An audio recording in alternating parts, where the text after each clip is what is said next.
जय हिंद। सौरभ यादव न्यूज में आपका वेलकम है।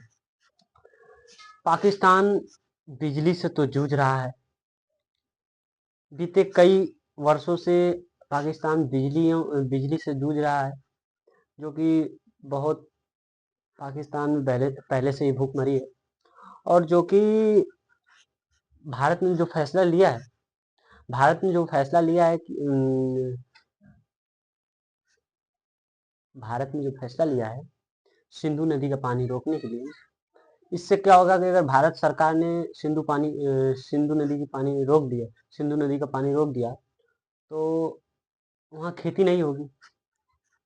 जब पानी नहीं होगा तो भोजन भी नहीं होगा।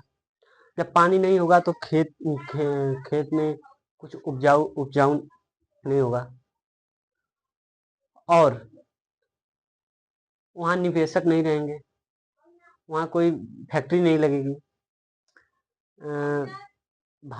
पाकिस्तान में ना कोई फैक्ट्री लगेगी, ना कोई निवेशक रहेंगे, और पाकिस्तान की जनसंख्या घट सकती है।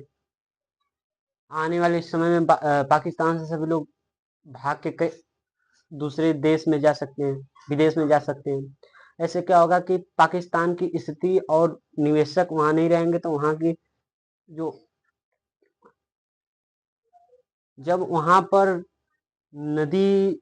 सिंधु नदी का पानी नहीं जाएगा तो वहां पर खेती नहीं हो। सिंधु नदी से कई सारी नदियों से वहां नहरों में पानी जाता है तो खेती होती है। जब खेती नहीं होगी तो भूखमरी से पहले ही पाकिस्तान मर रहा है तो वहां के बच्चे मरेंगे। माँ अपने बच्चों को पानी के लिए तरसेंगी। ऐसे क्या हो सकता है कि सरकार को बहुत झेलना पड़ सकता है। वहां की जनता पाकिस्तान के सरकार के ऊपर धरना कर सकती है, धरना पर बैठ सकती है। पाकिस्तान की सरकार ऐसे कामों से बच नहीं पाएगी। आतंकवादियों को पाल रखी है जो, ऐसे कामों से पाकिस्तान की सरकार बच नहीं पाएगी। पर ये नहीं कर सकते कि जैसे कि कई आप लोग में कई लोग होंगे ऐसे सवाल सोच रहे होंगे कि भारत सरकार तुरंत मोदी जी ने सिंधु नदी का पानी तुरंत रोक दिया। ऐसा नहीं हो सकता।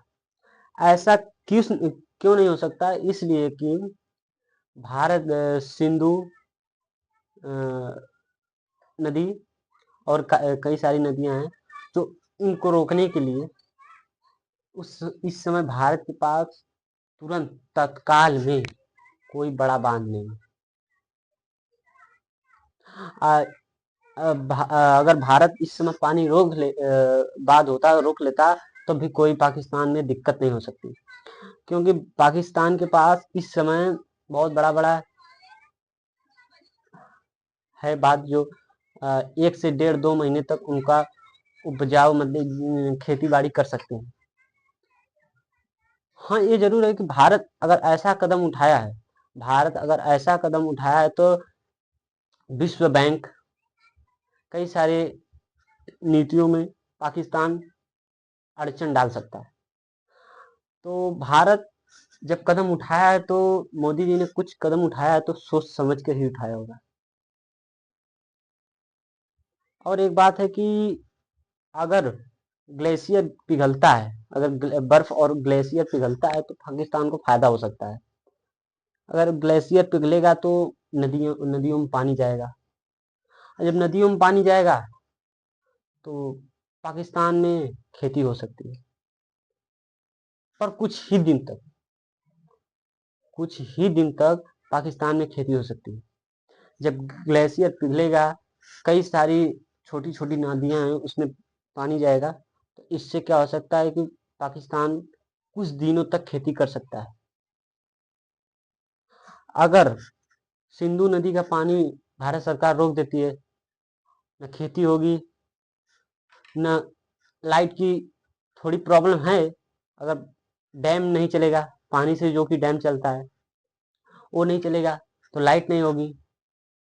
ऐसे क्या कि पाकिस्तान सरकार को बहुत कुछ झेलना पड़ सकता है, क्योंकि निवेशक यहाँ नहीं रह पाएंगे। निवेशक भाग जाएंगे जब उनकी फैक्ट्री ही नहीं लगेंगी। जब फैक्ट्री लगेंगे ही नहीं तो निवेशक भाग जाएंगे, निवेशक भाग जाएंगे तो कहीं और जगह जाएंगे निवेशक, जनसंख्या में घट जाएगी, जनसंख्या और कहीं जाएगी। ऐसे क्या हो सकता है, पाकिस्तान बर्बाद हो सकता है। ऐसे निवेशक जब नहीं रहेंगे, फैक्ट्रियां नहीं लगेंगी, तो न कोई नौकरी बचेगी, कुछ नहीं बचेगा। पाकिस्तान को बर्बाद करने का एकदम मोदी जी ने सही तरीका अपनाया है।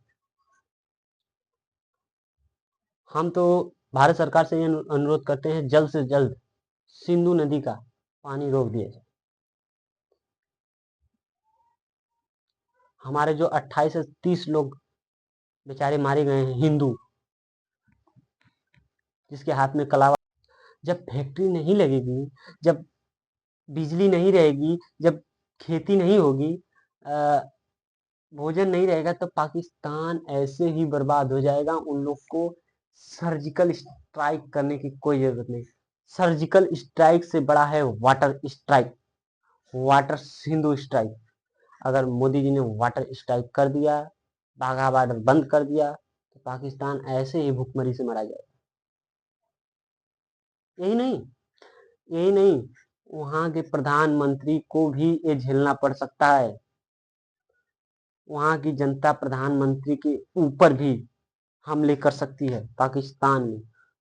क्यों? इसलिए कि जब उन लोग को पानी नहीं मिलेगा, खाना नहीं मिलेगा, जब सिंधु नदी के पानी ही रोक दिया जाएगा, तो वहां की सरकार के ऊपर भी बहुत बड़ा भगदड़ हो सकता है। बस पाकिस्तान को बर्बाद करने का यही सबसे बड़ा, जो 68-70 साल बाद मोदी जी ने जो किया है, वाटर स्ट्राइक, सर्जिकल स्ट्राइक से बड़ा वाटर स्ट्राइक। जब मोदी ने वाटर स्ट्राइक कर दिया, तो ऐसे पाकिस्तान खुद ही बर्बाद हो जाएगा। हाँ, कुछ दिन तक जो उनके पास डैम है, उनसे पानी, बहुत बड़े बड़े डैम है, जो कि 2 से 3 महीने तक खेती कर सकते हैं। और उन लोग को यह फायदा है कि अगर ग्लेशियर पिघलता है, जब ग्लेशियर पिघलेगा तो पानी बनेगा, तो वो झील में जाएगा। जब वो झील में जाएगा तो कुछ दिन तक और उन लोग की बढ़ोतरी हो सकती है। जब बढ़ोतरी होगी तो खेती और कर सकते हैं। उसके बाद ये तो है, मुस्लिम कभी हिंदू के हो नहीं सकते। भले ही हिंदू मुस्लिम के हो सकते हैं, पर मुस्लिम हिंदू के नहीं हो सकते। मुस्लिम मुस्लिम के नहीं हो सकते, तो हिंदू हिंदू के क्या होंगे। ऐसे में सिंधु नदी का पानी बंद कर दिया जाए। और मोदी जी से और अनुरोध है कि ऐसे लोगों को, जो पुलवामा में मारे गए 41 वगैरह ऐसे लोगों का, और जो 2 दिन पहले मारे गए 28 से 30 लोगों का, ऐसे लोग जो हमारे देश के बहुत ही गर्व और नौजवान थे, जो मारे गए, जो छुट्टियां मनाने गए थे, 2 दिन पहले मारे गए पहलगांव में, जो हमारे 41 नौजवान मारे गए बिना कसूर के, उन लोग का बदला मोदी जी आप ले लीजिए प्लीज। आपसे एक ही बात सवाल कर रहा है मोदी जी, आप ले लीजिए बदला। हमारी देश की सारी पार्टियां, कांग्रेस हो, समाजवादी पार्टी हो, अपना दल हो, सारी पार्टियां एकजुट हैं पाकिस्तान को बदला लेने के लेने के लिए। भारत की सारी पार्टियां एकजुट हैं। वाटर स्ट्राइक करिए और पाकिस्तान को जल्द से जल्द बर्बाद करिए, और पाकिस्तान में जाकर हिंदुस्तान का झंडा फहराया जाएगा। जय हिंद। मिलते हैं नेक्स्ट वीडियो में। अगर वीडियो अच्छा लगा तो लाइक शेयर कमेंट करें। जय हिंद।